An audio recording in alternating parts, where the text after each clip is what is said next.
Shalom keluarga damai, kembali lagi dalam Sapaan Damai Sejahtera 30 Juli 2025. Mari Bapak Ibu Saudara, kita mau belajar kebenaran firman Tuhan, mari kita berdoa. Tuhan Yesus, kami bersyukur untuk hari yang baru yang Tuhan berikan untuk kami.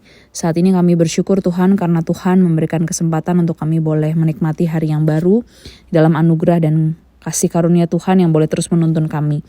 Kami mau menyerahkan waktu kami untuk kami boleh belajar firman Tuhan, Tuhan sendiri yang menolong kami. Dalam nama Tuhan Yesus kami berdoa dan mengucap syukur, amin. Keluarga damai, pada hari ini perenungan kita dengan tema kasih karunia Allah kepada anak-anak. Bapak Ibu Saudara, seringkali ada pertanyaan kepada setiap kita. Apakah Tuhan menyelamatkan bayi-bayi yang Tuhan izinkan meninggal? Bapak Ibu Saudara, secara sekilas kita mungkin menduga bahwa bayi-bayi yang mati pasti mengalami hukuman kekal. Kita mungkin langsung teringat dengan teks-teks yang seringkali mengajarkan bahwa manusia memiliki natur yang berdosa.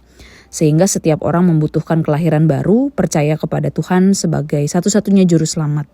Semua orang pada dasarnya memang merupakan anak-anak kemurkaan dan bahkan hidup di dalam natur dosa.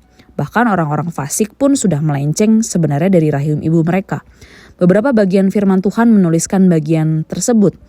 Bapak Ibu Saudara, mungkin kita juga teringat bahwa manusia mempunyai dosa asal dari Adam.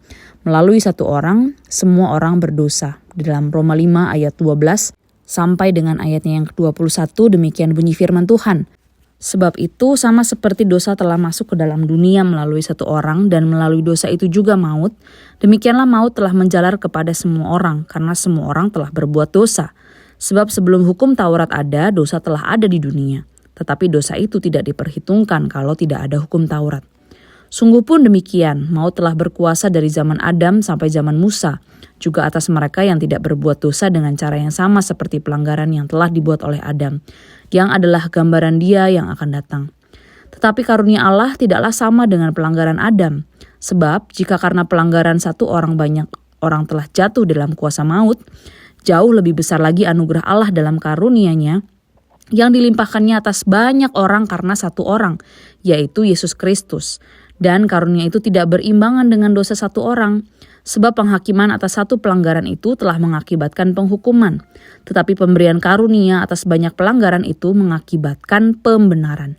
Sebab jika karena pelanggaran satu orang, maut telah berkuasa melalui satu orang itu, maka terlebih-lebih mereka yang telah menerima kelimpahan anugerah dan karunia kebenaran akan hidup dan berkuasa karena satu orang itu, yaitu Yesus Kristus.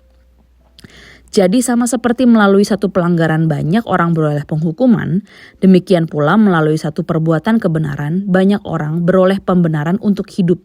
Sebab sama seperti melalui ketidaktaatan satu orang banyak orang telah menjadi orang berdosa, demikian pula melalui ketaatan satu orang banyak orang menjadi benar. Hukum Taurat masuk dan akibatnya pelanggaran menjadi semakin banyak. Tetapi di mana dosa bertambah banyak, di sana anugerah menjadi berlimpah.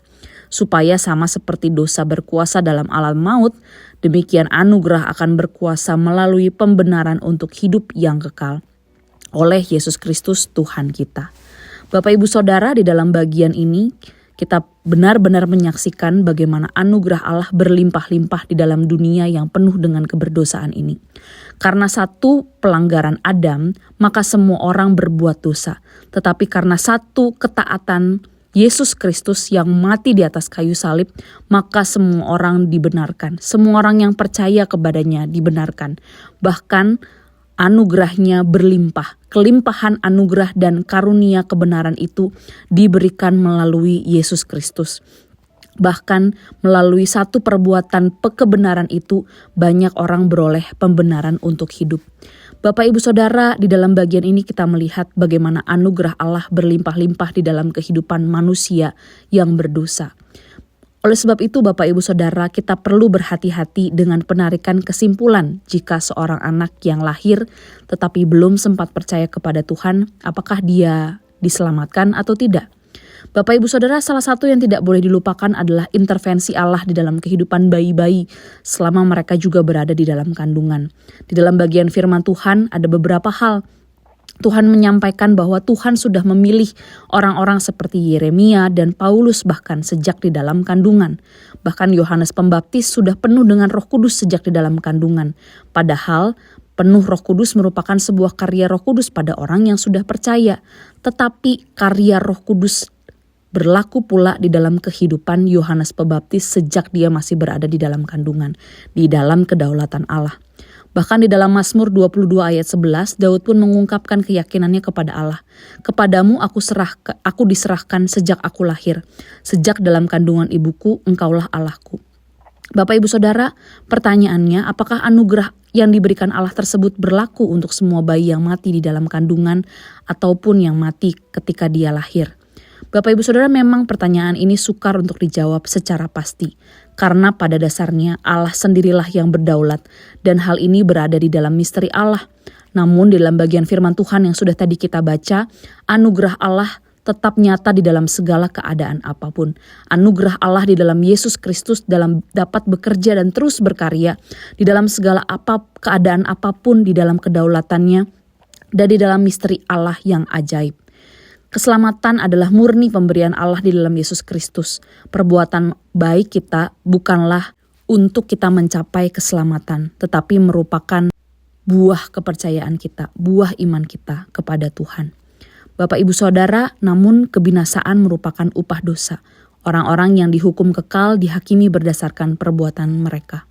Tetapi Bapak Ibu Saudara, bagian firman Tuhan ini mengingatkan kita, karena kita mengenal kasih dan anugerah Allah, bahwa Dia adalah Allah yang begitu besar, melimpah-limpah kasih-Nya kepada kita melalui kematian Kristus. Bahkan ketika kita masih berdosa dan tidak berdaya untuk percaya kepadanya pun, Allah memberikan kasih karunia-Nya kepada kita. Bapak Ibu Saudara, Allah menerapkan pembayaran Kristus atas dosa anak kecil ataupun mereka yang cacat secara mental. Karena memang mereka belum juga mampu untuk memahami kondisi dosa mereka dan kebutuhan mereka akan juru selamat. Bapak Ibu Saudara, ingatlah bahwa kasih karunia Allah melimpah-limpah dalam kehidupan orang-orang yang sebenarnya tidak layak dan bahkan tidak bisa, tidak sanggup, tidak mampu untuk percaya kepadanya. Namun anugerahnya sajalah yang memberikan kita keselamatan dan memberikan kita hidup yang kekal. Di dalam Yesus Kristus kita bersyukur bahwa anugerahnya melimpah-limpah. Mari Bapak Ibu Saudara, setiap kita yang masih diberikan kesempatan untuk hidup dan menikmati kasih karunia Allah, kita meresponinya dengan tepat, memberikan diri dan hidup kita untuk tetap terus setia kepadanya. Mari kita berdoa. Tuhan, kami mengucap syukur karena Engkau adalah Allah yang kasih karunia-Nya berlimpah-limpah di dalam kehidupan kami. Bahkan ketika kami masih belum sanggup untuk percaya, kami belum sanggup untuk mengerti tentang Engkau, kami belum percaya kepada Tuhan, kami masih berdosa, kami melihat bagaimana Engkau menyatakan kasih karunia-Mu kepada kami. Kami mendapatkan anugerah itu bukan karena kami bisa, kami baik, atau bahkan kami melakukan hal apapun untuk mendapatkan anugerah. Tapi itu semua kami terima dengan cuma-cuma karena Engkau begitu mengasihi kami. Oleh sebab itu ya Tuhan, kami rindu. Kami belajar dari kasih Tuhan, kami hidup dari kasih Tuhan, kami ditopang dari kasih Tuhan untuk kami boleh memandang orang-orang di sekitar kami dengan kasih Tuhan. Tuhan tolong dan Tuhan mampukan kami. Terima kasih Tuhan Yesus, dalam nama Tuhan Yesus kami berdoa dan mengucap syukur. Amin. Selamat beraktivitas Bapak Ibu Saudara, Tuhan Yesus memberkati.